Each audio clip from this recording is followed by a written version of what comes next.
Қызым, ойын мектеп жасына дейінгі балалардың негізгі іс-әрекеті.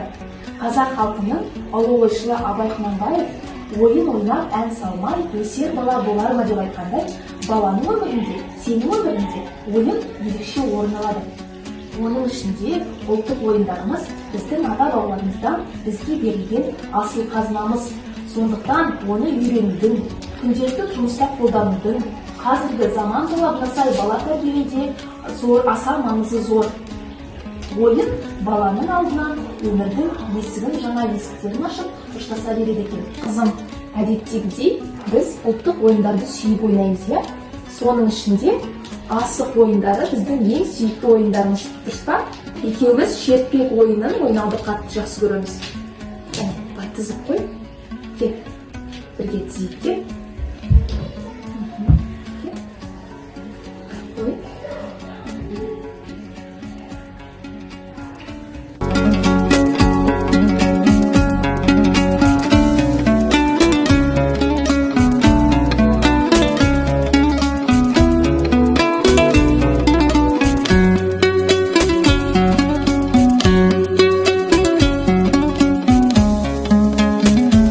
Келесі ойын бізде сыңарым тап ойыны, иә? Қара, екеуін алып, бірдей ұлттық киімдер, тағамдар іздейік.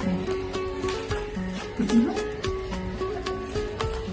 Иә, ойын бірдей ме? Мақала, асық бір ме?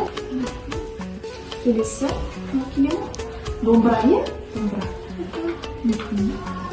Қызым, ұлттық аспаптардың ішінде ең киелісі домбыра екенін білеміз, иә? Сенің музыкалық қабілетіңді ерте жастан дамытқым келеді. Сондықтан жиі домбырада ойнап, саған домбыра ойнауды үйреткім келеді.